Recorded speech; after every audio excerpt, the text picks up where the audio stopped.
Hi guys, and welcome to another Q&A, some of my favorite videos to film.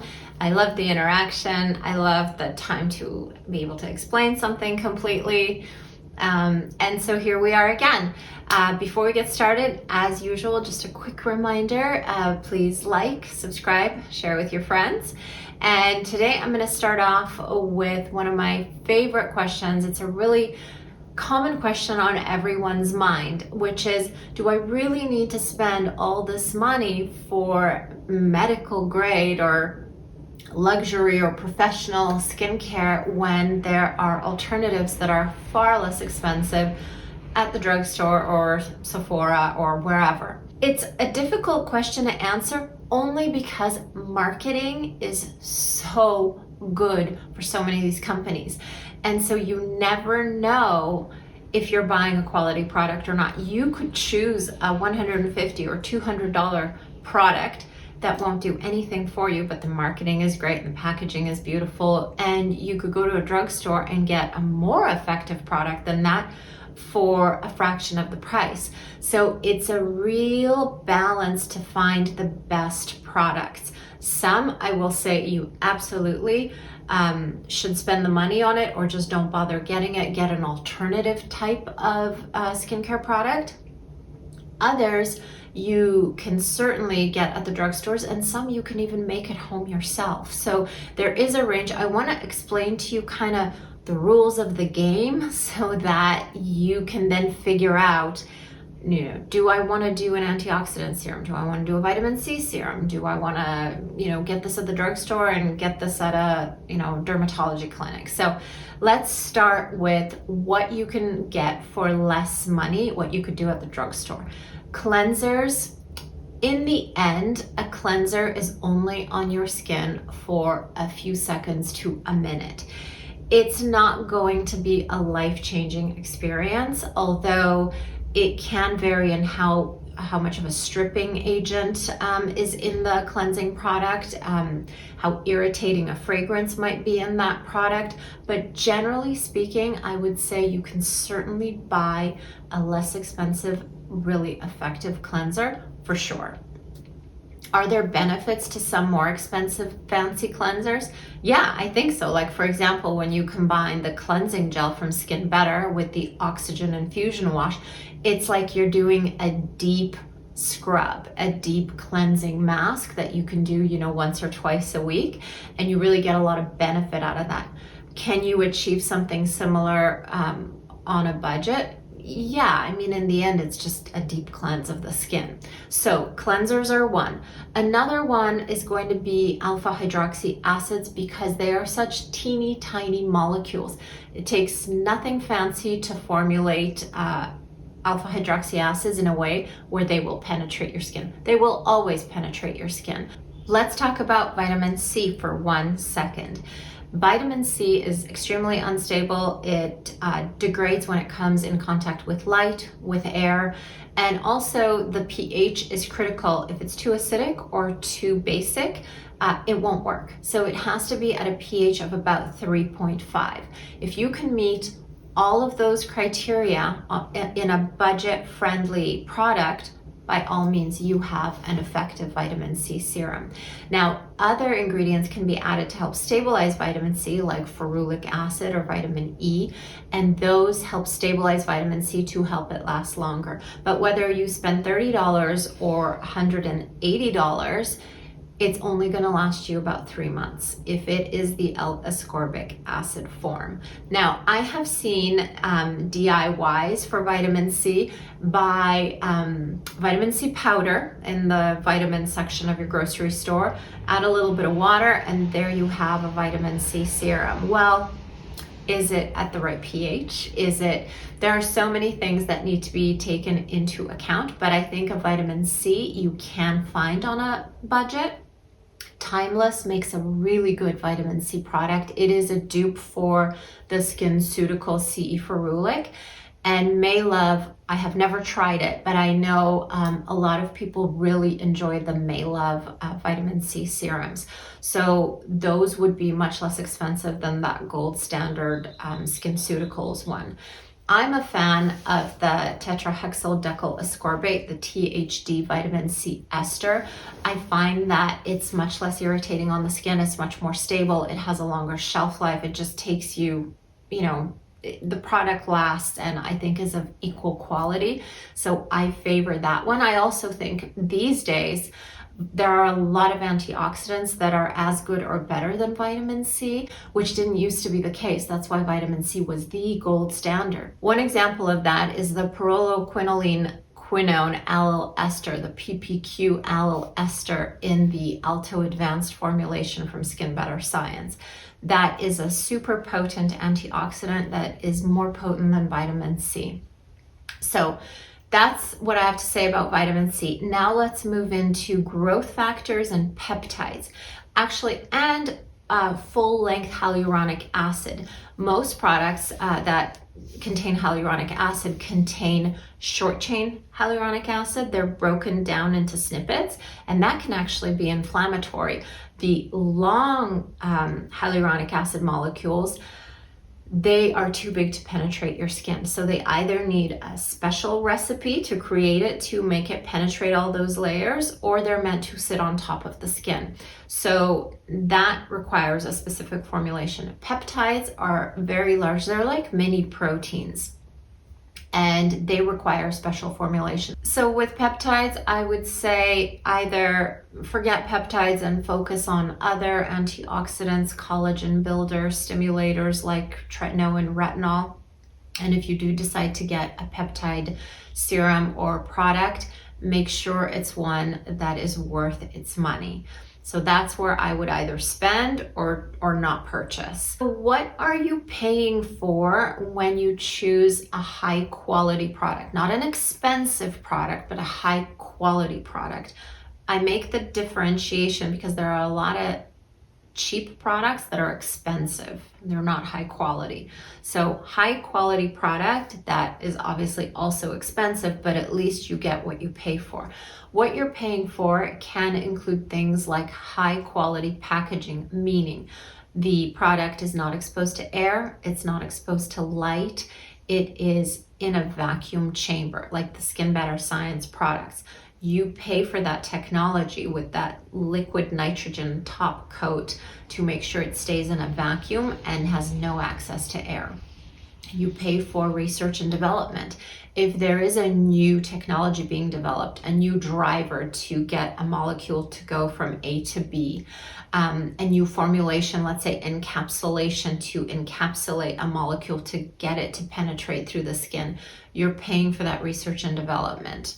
And sometimes you're paying for the stabilization. In other words, scientists have to figure out in the lab which molecules, for example, don't play well together. And so they either cannot be combined in one product together, or they have to have like a mediator be inserted between them so that they're both still happy in the same product.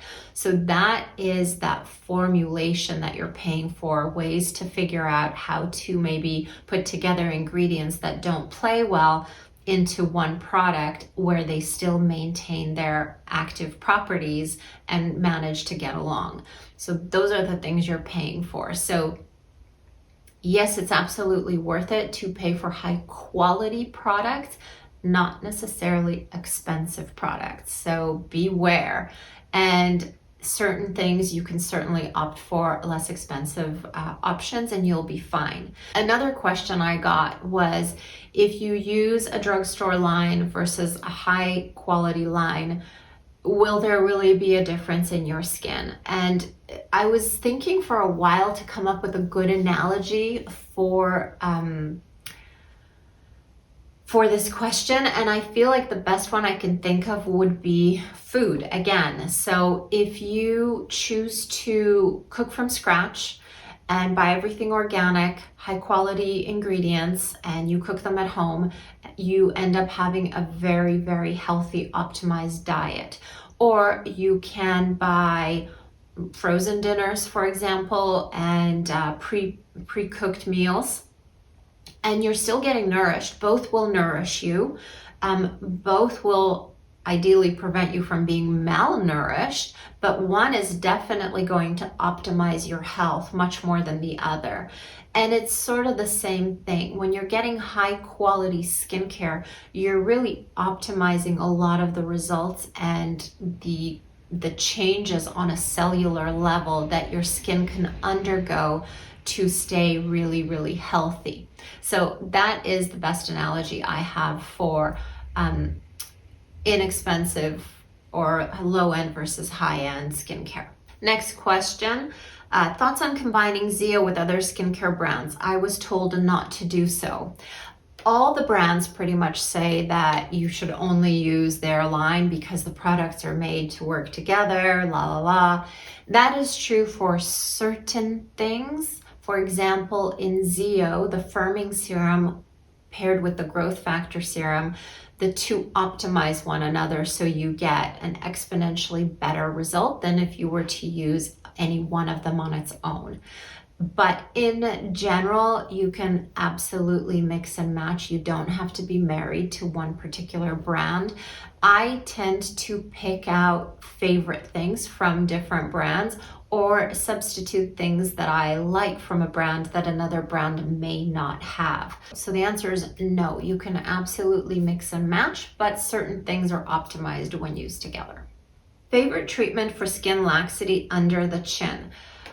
Other than skincare to really strengthen that skin and take it from being crepey to being healthier and firmer and stronger, smooth threads are my favorite treatment because they add, it's like a little bit of scaffolding, a little bit of extra support, a little bit of texture inside the skin to help it hold its shape.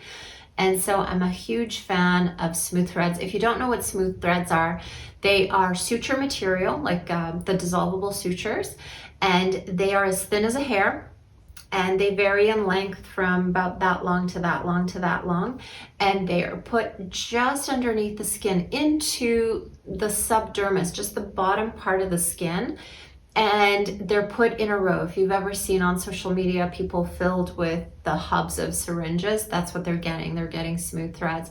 And so you place a lot of these in a row or in a grid or in a hammock shape, and they can really add a lot of support to the chin and the neck, and it can look really beautiful. If I can no longer afford Zio, can I incorporate the same GSR steps with drugstore products? Absolutely. You can just be careful with a scrub because the Zio scrub is really designed not to cause micro tears in the skin, and a lot of physical polishes do cause micro tears. So I would just say use a very gentle physical scrub. You can find a lot of excellent cleansers in the drugstore, so that's not a problem. In terms of toning pads, you can also find good ones at the drugstore that have a combo of AHA and BHA. So yes, you could substitute the Zio GSR with drugstore. The only comment I would make is, again, watch out for the exfoliation beads. And the second one would be, there are a lot of soothing properties that are added to the physical exfoliating polish and also the toning pads.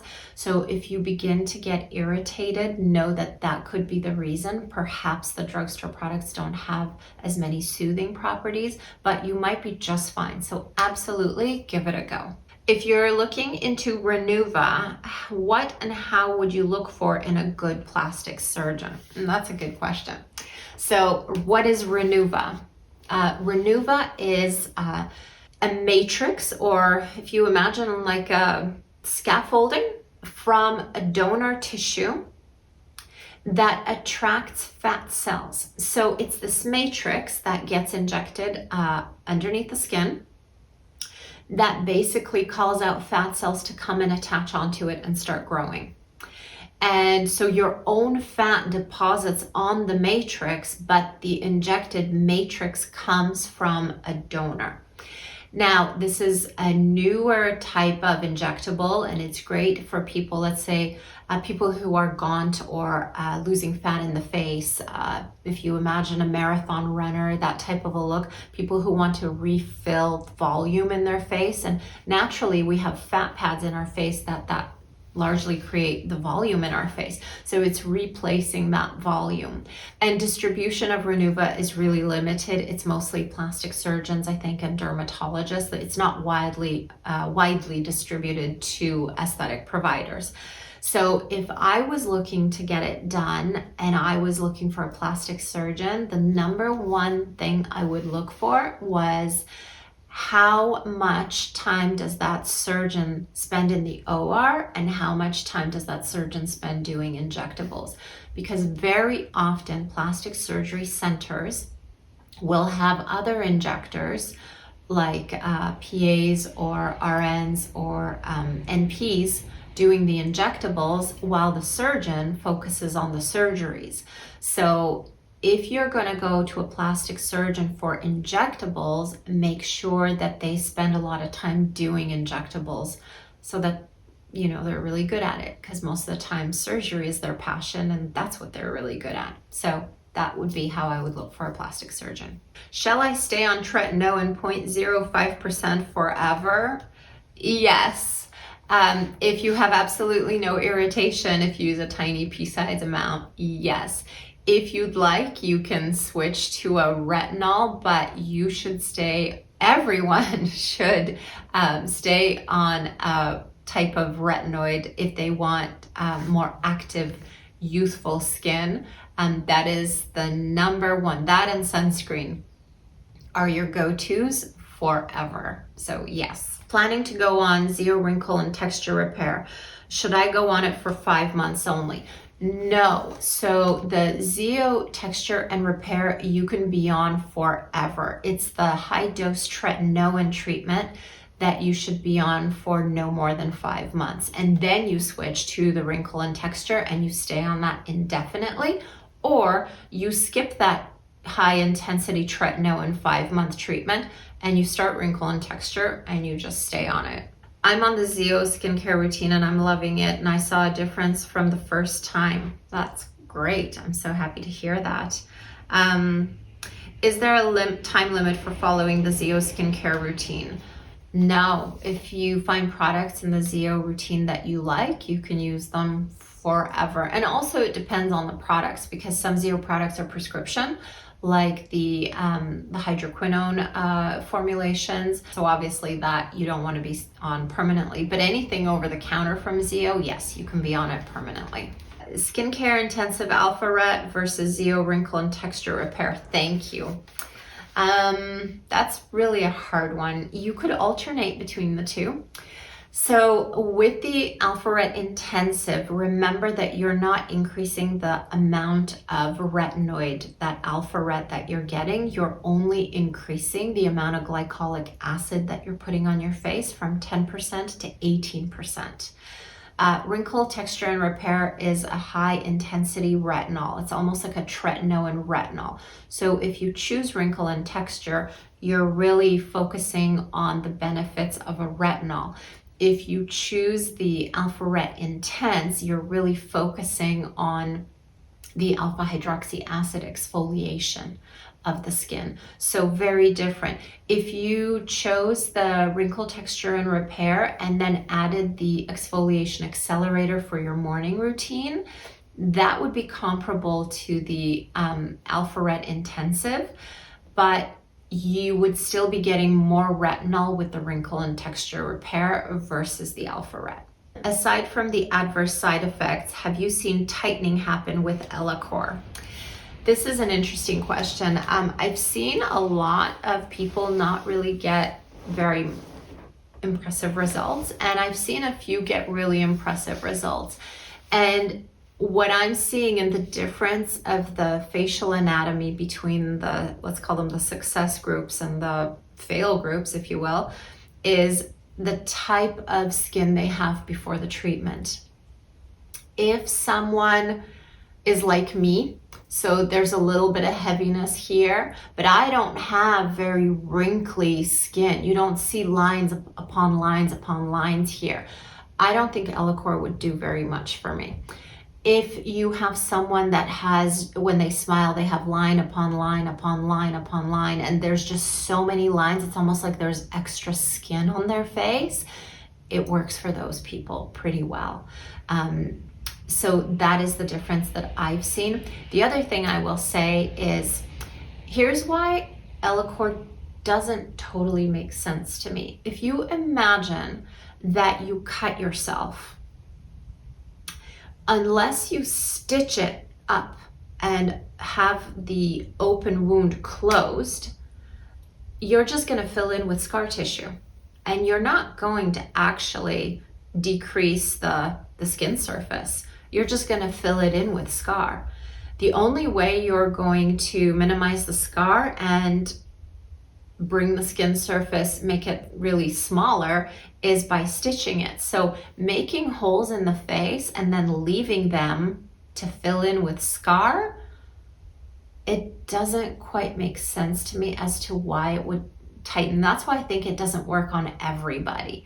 If you make all these holes and then you could cinch them closed, then I would think it would make more sense. But I think the problem there is with wound care. If you have all these open channels on your face, you can't really put any kind of a bandage or anything on your skin because of the chance of infection. So, but yeah, so the people I've seen really good results in are the people that look like they have very kind of wrinkly, crepey skin. They seem to have really good outcomes.